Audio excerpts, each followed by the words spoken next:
analysis to be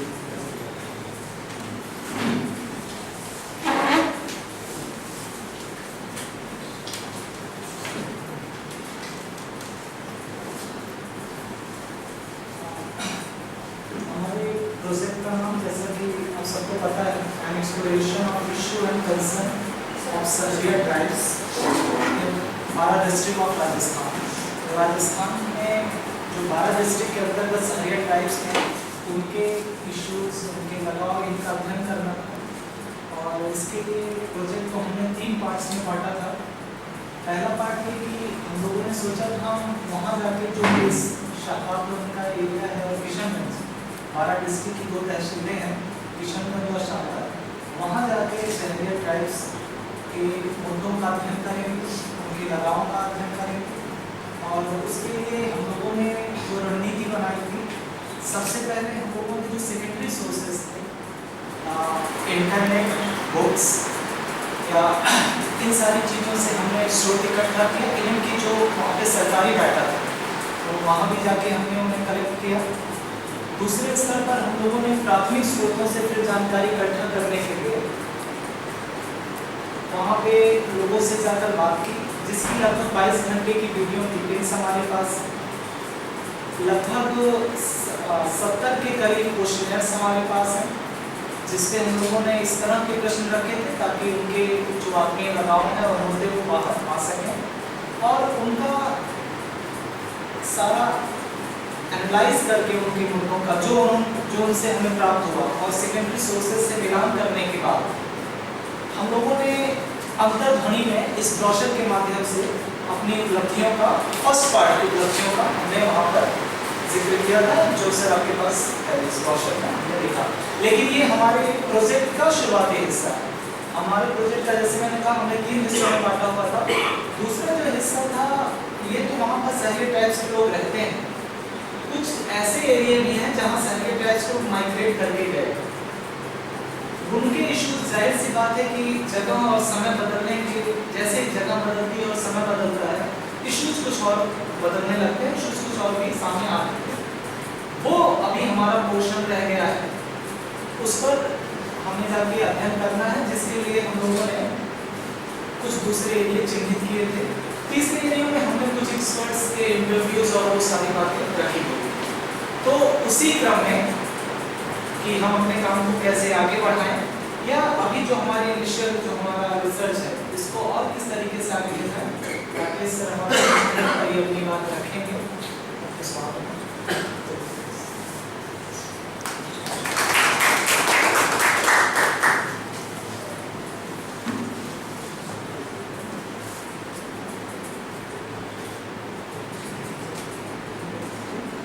सबसे पहले तो मैं सत्यवती महाविद्यालय के प्राचार्य और फैकल्टी मेंबर्स, स्टूडेंट्स, आप सबका आभारी हूँ कि आपने मुझे इस इशू पर डिस्कस करने के लिए कॉल किया। और इससे भी ज़्यादा धन्यवाद के पात्र आप इसलिए हैं कि सहरिया ट्राइब्स पर आपने एक प्रोजेक्ट बनाया और उस पर आपने काम किया। जिस ढंग से आजकल चलता हो ढंग के प्रोजेक्ट बना के काम हो रहा है और एक फॉर्मेलिटीज़ हो रही हैं, उस टाइम में आपने एक ऐसे सेंसिटिव और ऐसी ट्राइब को चुना जो ट्राइब में भी सबसे ज़्यादा सेंसिटिव और सबसे ज़्यादा विलुप्त होने के खतरे को थी, वो सहरिया ट्राइब।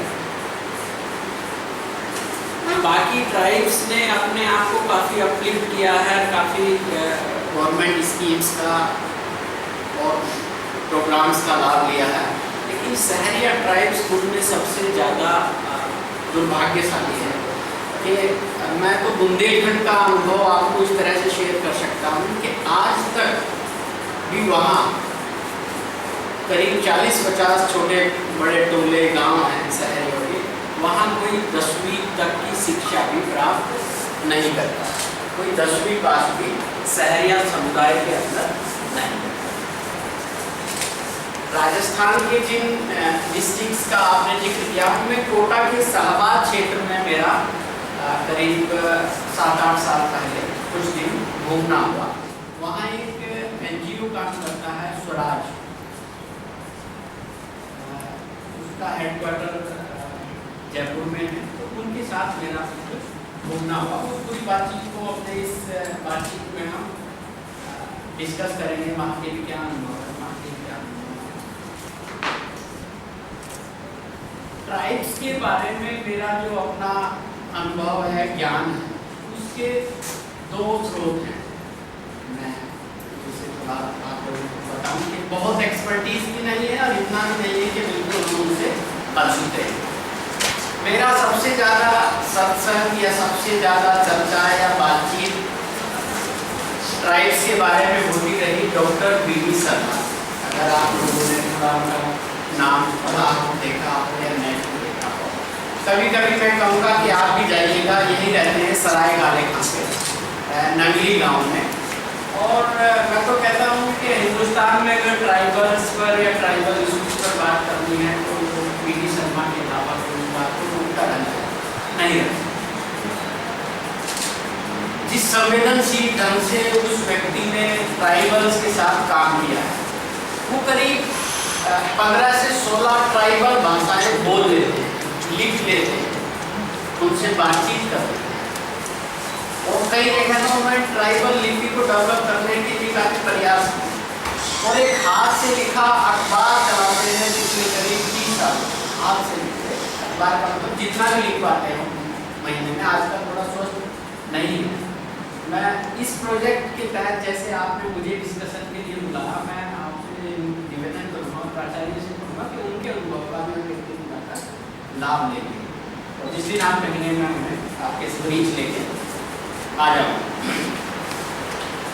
ट्राइबल इशूज को ट्राइबल पर रिसर्च करने के लिए सबसे पहले मैं बच्चों से, क्योंकि बाकी सब लोग तो उस ज्ञान की दुनिया में काफ़ी समझदार हैं, एक क्या पिक्चर बनती है जब हम कहते हैं कि जनजाति, ट्राइबल सोसाइटी, क्या समझते हैं हम?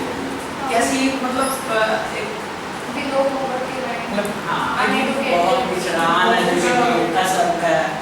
है ना, अज्ञान, बिल्कुल ऐसे कोई लोग जिन्हें नहीं पता। एक जनरल इमेज हमारी ऐसी बनी और ये जनरल इमेज इतनी पुख्ता हो गई है कि हम बिल्कुल ये मान बैठे हैं कि ये वास्तव में ऐसे ही हैं और इससे ज़्यादा ये कुछ नहीं है। जबकि मेरा जितना रिसर्च का अनुभव रहा, मैं जितना ट्राइबल्स के बीच घूमा, मैं करीब 5-6 ट्राइबल ग्रुप के साथ मैंने काम किया। उत्तराखंड में बुक्सा खारवो के बीच मैंने एक IAS एकेडमी मसूरी का प्रोजेक्ट था जिसमें मैं काम किया। उनके प्राइमरी एजुकेशन को लेके वो काम करना था, तो एकेडमी ने मुझे पूरे डिस्ट्रिक्ट का कोऑर्डिनेटर बना के भेजा था। उन दिनों मैं बुक्साओं के बीच उनके घरों में रहा, खारवो में रहा, तो वहाँ कुछ अजीब अनुभव रहे। उसी से मेरा इंटरेस्ट जगा। ये 2002 का मेरा अनुभव था, वरना ट्राइबल्स के बारे में मेरा कोई पेपर नहीं था, मैंने कभी कोई पढ़ा नहीं था। लेकिन जब मैंने वो अनुभव किए, वो एजुकेशन का मैं पूरा कार्यक्रम देख रहा था पूरा उत्तरांचल में, तब मैंने देखा कि अगर देखा जाए तो अनपढ़ और अज्ञानी तो शायद मैं हूँ। वहाँ से मेरा ये एक परसेप्शन बनना शुरू हुआ। मैंने ट्राइबल्स की एक एक चीज़ को समझने की कोशिश की। उससे पहले हर चीज़ को उनकी हम शक के दायरे से देखते थे या उन्हें मान के चलते थे कि इन्हें कुछ नहीं पता। और कई बार तो ये भला होता है कि कुछ नहीं पता भी अपने आप में बड़ा पता है, क्योंकि उसके लिए मैं पिछले दिनों एक ये पढ़ रहा था, इस पर टाइटल था अज्ञान ही ज्ञान है। यह मैं इसलिए रहा हूँ कि अगर मैं खाली अपने बात ऐसे ही कहूँगा तो ये ऐसी बात होगी कि ऐसे तो बोलते रहते हैं, जैसे घर में भी कहते हैं कि नहीं पापा पेपर में छपा है, आपको क्या पता। तो पेपर में छप जाने का जो मसला है, इसीलिए अगर इस तरह की बातें हैं तो उन पर हमें थोड़ा गौर करना चाहिए। क्यों करना चाहिए? कि उनके जो सोचने के ढंग हैं, उनके जो काम करने के और उनके जो पूरा जीवन का दर्शन है, वो एकदम बिल्कुल डिफरेंट है। आप उनके घरों में जब देखेंगे, जो उनके आर्ट हैं, जो ट्राइबल आर्ट्स हैं, तो जो देख के आप उसका मीनिंग निकाल रहे होगे। मैंने कईयों से डिस्कस किया, अमरकंटक के इलाके में मैं कुछ ऐसी बिल्डिंग्स देख रहा था, वहाँ ट्राइबल यूनिवर्सिटी बनी है, तो बिल्कुल ट्राइबल महिलाओं ने बनाई आगे यूनिवर्सिटी में कुछ ट्राइबल पेंटिंग बनाई गई और उन्हें अनपढ़ गांव की उस इलाके की ट्राइबल महिलाओं ने बनाई। फिर वहाँ के हम और आप जैसे प्रोफेसर साहिबान और पढ़े लिखे लोग उन महिलाओं से बातचीत करने गए। मैंने किया, मैं एक हफ्ता वहाँ रहा, तो जो अर्थ उस पिक्चर को देख के, उस आर्ट को देख के, उस पूरी पेंटिंग को देख के मैं निकाल रहा था, मैं सोच रहा था, उससे एकदम उलट था कि नहीं साहब ये नहीं है, ये अपनी भाषा में उन्होंने बताया। एक वहाँ के व्यक्ति ने हमें फिर उसे थोड़ा समराइज करके बताया। ये मैं अपने बुक्साओं के अनुभव में और थारों के अनुभव में, शहरियों के अनुभव की आपको 2-3 एग्जाम्पल्स दे सकते हैं। ऐसे बहुत सारे एग्जाम्पल्स मुझे वहाँ मिले हैं, आपको मिलेंगे। जैसे 2002 के दौरान जब मैं बुक्साओं के गांव में सितारगंज एक ब्लॉक पड़ता है खटीमा के पास में, सितारगंज और खटीमा पास पड़ते हैं रुद्रपुर डिस्ट्रिक्ट के अंदर, उत्तरांचल में टनकपुर वाली बेल्ट है। तो वहाँ थारू और बुक्साओं का काफ़ी संख्या है।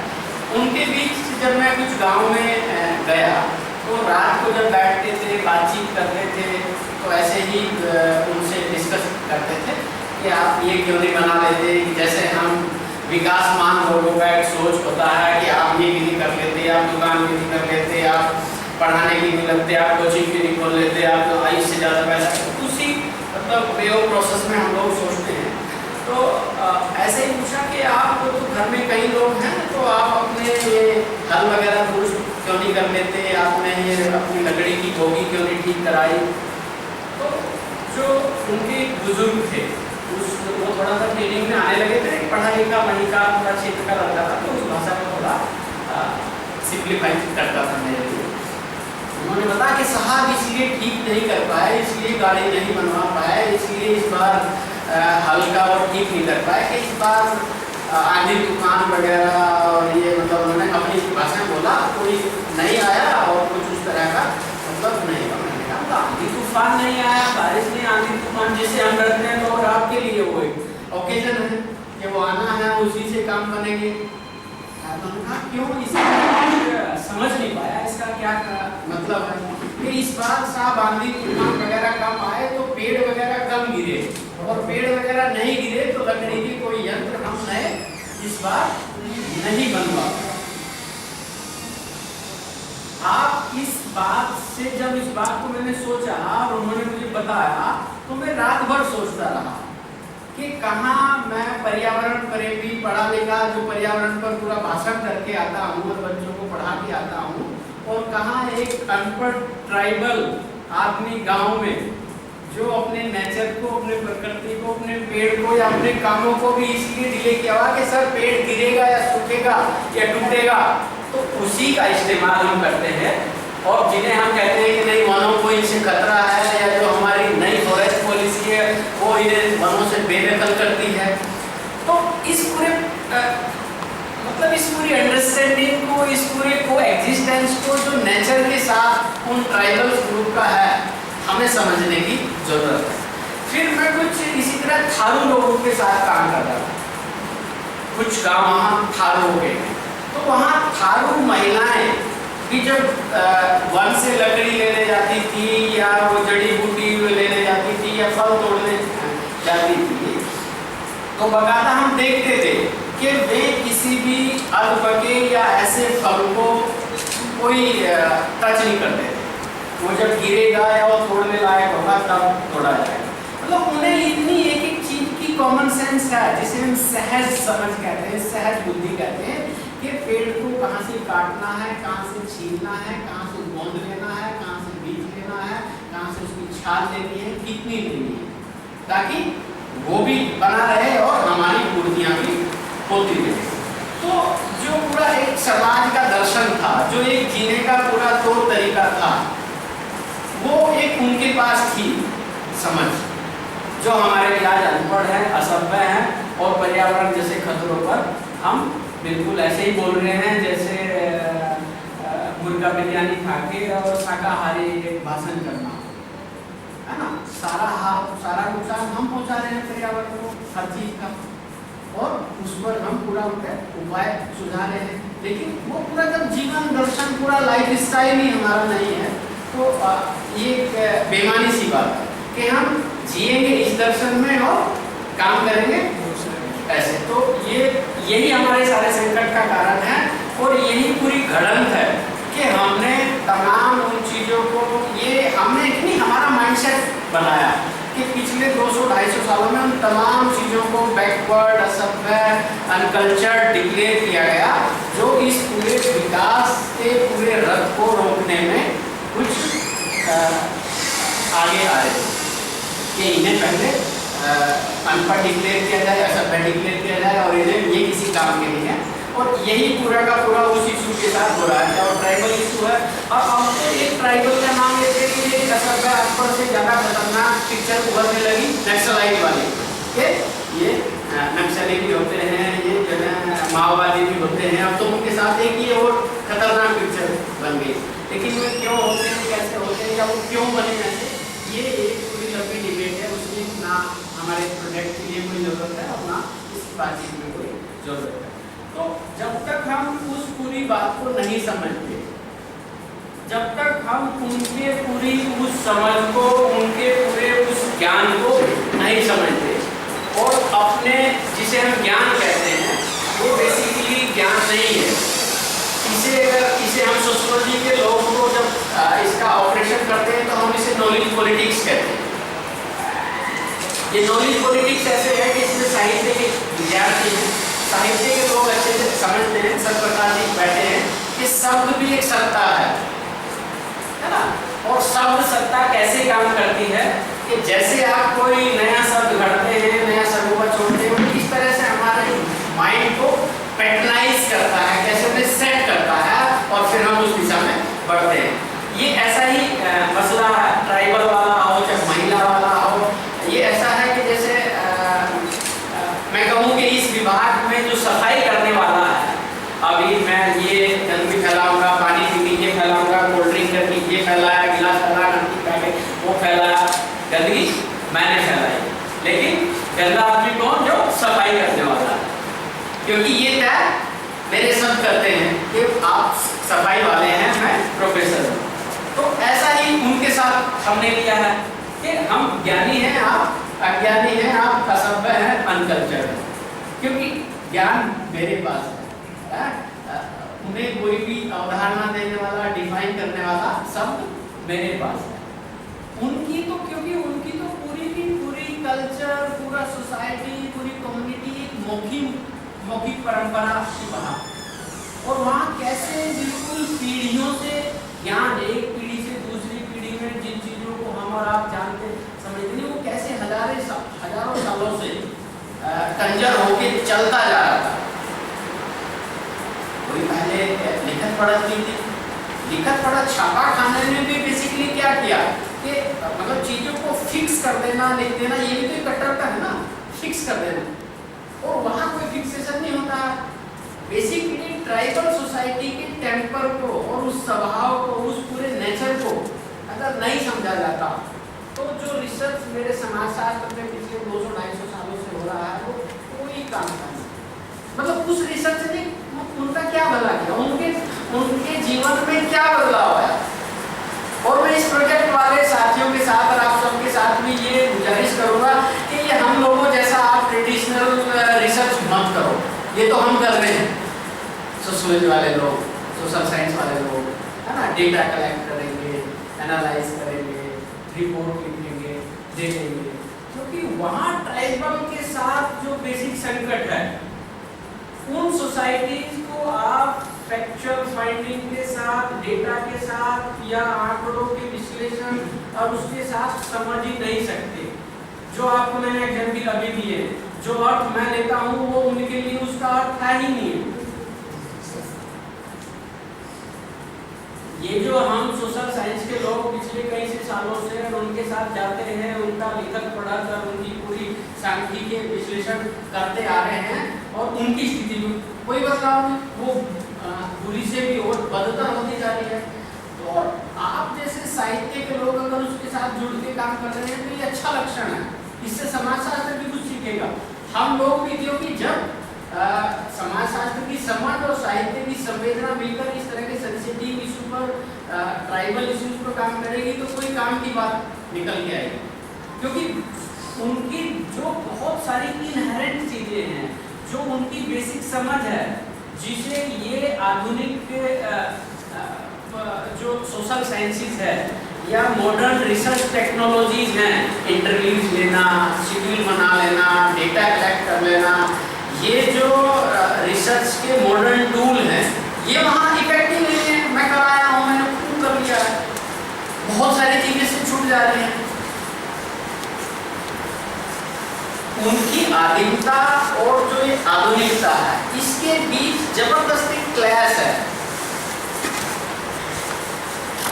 और उस गैप को, उस पूरे संघर्ष को जब तक हम नहीं समझते, इसका एक एग्जाम्पल मैं आपको और देता हूँ।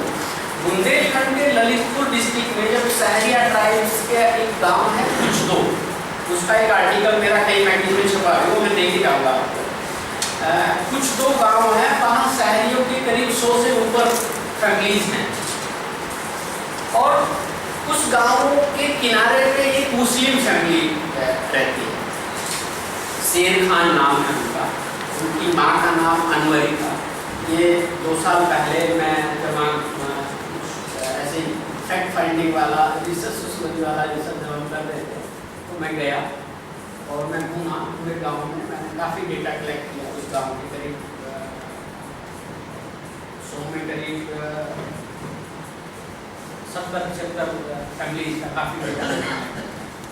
तो उसी दौरान फिर मुझे पता चला काम करते हुए कि पिछले कई सालों से यहाँ ये मुस्लिम परिवार जो है ये ग्राम प्रधान शेर खान साहब। और फिर मेरी जिज्ञासा और जगी, मैं उनके घर गया, नहीं मिले। उनकी माँ मिली असगरी, उससे बातचीत हुई तो वो ऐसा नहीं कि वो मुस्लिम है या बस महिला है, तो वो करीब करीब उन सहरिया ट्राइबल महिलाओं के, पूरे गांव की महिलाओं के नाम, गांव किसकी हो गए, कौन कहाँ की, ये सब जानती थी। मैं सोच रहा था मैं ये नए बसे हो गया, कोई नई फैमिली होगी। फिर और जैसे हम लोग सोचते हैं पढ़े लिखे, फिर मैं कुछ ट्राइबल यूथ की जैसे डिस्कस किया कि ये कौन है, कब से प्रधान है, क्या क्या काम किए हैं, उन्होंने सब कुछ डिटेल बताया। फिर मैंने एक मीटिंग रखी संडे को, उसमें इन जनरल सारे लोग बुलाए, सारी महिलाएं भी थी और उनके पुरुष भी थे और उनके और लोग भी थे, और वो मुस्लिम परिवार में थे, प्रधान जी भी थे, उनके लड़के, उनकी माँ सब थे। मैं ऐसे ही बातचीत में बैठा बातचीत कर रहा था कि आप 100 से ज़्यादा परिवार हैं, आपको सरकार इतनी ऐड देती है, सरकार आपके लिए इतना करना चाहती है, आप लोग क्यों नहीं आगे आते, क्यों नहीं पढ़ते लिखते, क्यों नहीं आप इलेक्शन लड़ते, आपने क्यों नहीं चुनाव लड़ा? आपके 100 घर हैं और एक मुस्लिम का घर है और यह चुनाव लड़के प्रधान बना बैठा है। तो एक जनरल सोच है ना हम लोगों की कि हम कैसे सोचते हैं। मैं आपको मतलब वो बताना चाहता हूँ ना कि आपकी वोट ज़्यादा है तो आप ही जीतेंगे, या इस बिरादरी के घर ज़्यादा है तो या इस क्षेत्र पे जाति वोट ज़्यादा है तो वही जीतेंगे। उसी पैटर्न पे हमारे राजनीतिक पार्टियाँ काम करती हैं, टिकट देती हैं और अपने सब बिछाती हैं। तो मेरे मुंह से 2-3 बार ऐसे ही निकल गया कि एक मुसलमान का घर है और वही पिछले 7-8 साल से प्रधान है, आप लोगों को भी थोड़ा सा इसमें आना चाहिए, तभी तो आप लोग कुछ आगे बढ़ोगे। तो इसी बीच एक सहरिया महिला, थोड़ा एजिड थी, करीब 60-65 साल की, वो उठी और वो मतलब थोड़ा गुस्से में बोली, बोलना कि साहब आप मुसलमान ऐसे क्यों बोल रहे हो बार बार? वो मुसलमान हम नहीं मानते, वो तो हमारे बिल्कुल भूमिया है, जब से ये गांव बसा है, जब से वो हमारे साथ यहाँ रहते हैं। मैंने कहा नहीं अम्मा आप नाराज ना हो, मैं तो सिर्फ ये कह रहा हूँ कि आप लोगों के इतने घर हैं, वो तो अकेले हैं, आपने उन्हें प्रधान बना रखा है। कहने लगा इसीलिए बना रखा है कि वो अकेले हैं, या उन्हें ऐसा ना लगे कि हम अकेले हैं, इसीलिए बना रखा है साहब कि वो अकेले हैं, या उन्हें ऐसा ना लगे कि वो अकेले।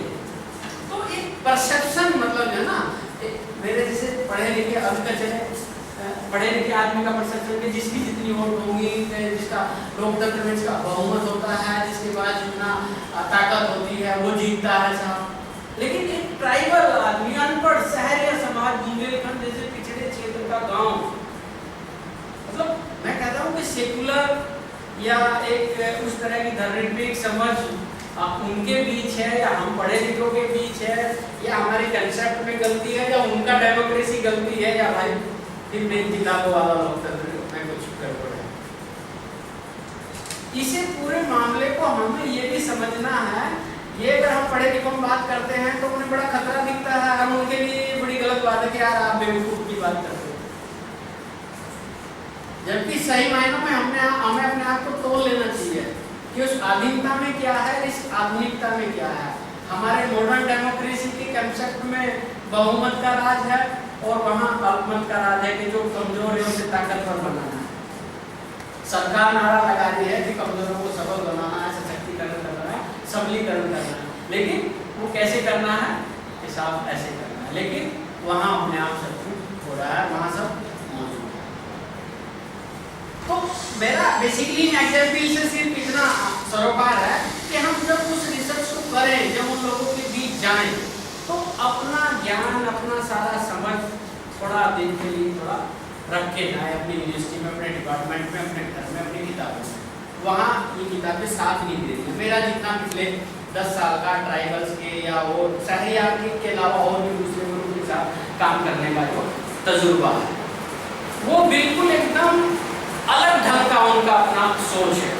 वो नेचर के साथ कितने घनिष्ठता के साथ अपने आप को जोड़ते हैं। वहाँ का पूरा अपना एक कल्चर है और पूरा उनका सोचने का अपना एक परसेप्शन है चीजों को, जिस तक हम शायद बहुत देर में पहुंचते हैं। जब बिल्कुल अपना अहंकार पूरा डाल के रख के छोड़ देते हैं, तब थोड़ा बहुत उनकी बात को हम पकड़ पाते हैं, समझ पाते हैं। आप कुछ ट्राइबल्स में, अमरकंटक के क्षेत्र में कुछ ट्राइबल्स के गांव में घूमा, तो वहाँ उनके अपने कुछ स्टाइल हैं कि वो गांव के बाहर कुछ मार्ग बनाते हैं, कुछ पशु पक्षी के या कहीं पेड़ का या उनका। तो उस चीज़ को मैं अभी बहुत गहराई से स्टडी नहीं कर पाया हूँ, आपके सामने अभी वो बहुत काम कर, तो उससे पता चल जाता है कि पर्टिकुलर इस इलाके में या इस गांव में ये ट्राइब है, क्योंकि उसका जो गण चिन्ह है वो फला पक्षी होता है या फला पशु होता है। वो हमारा आपको दिखता भी नहीं है, कोई वहीं का आदमी बनाएगा आपके साथ या ऐसा ना, जैसे आपको कहीं लगेगा कि यहाँ ये झंडा लगा है तो ये हिंदुओं का गाँव है, या हरा झंडा लगा है तो ये मुस्लिम का। इसी तरह के उनके अपने कुछ गण चिन्ह हैं जो खास उनका कोई गोत्र से या उस क्लैन से संबंधित कोई उनका पक्षी है या पशु है या पेड़ है, हाँ प्रतीक चिन्ह। और उनके गोत्र भी बहुत सारे पेड़ जो वो अपनी ट्राइबल लैंग्वेज में बोलते हैं उनसे जुड़े हैं, तो उनके गोत्र भी वो पूरा का पूरा, और उनका अपना सोच, वो धरती को माता की तरह मानते हैं, धरती से निकलने वाली हर चीज को अपना सहोदर, अपने भाई की तरह मानते हैं, चाहे वो पेड़ है, चाहे वो जिंदल है। और उस कल्चर को जब आप स्टडी करोगे, देखोगे तो बाहर की बहुत दुनियादारी से वो ज़्यादा पढ़ना ही नहीं चाहते। और यही हमारे और फिक्सेशन वहाँ किसी चीज़ में नहीं होता, ना उनके अपने लाइफ स्टाइल, इसीलिए उस तरह की कट्टरता भी नहीं है वहाँ। कट्टरता है सिर्फ उन चीज़ों को लेके हैं कि अपनी कल्चर, अपने स्टाइल को मेंटेन करना है। अगर थोड़ा सा हम इसे स्पिरिचुअल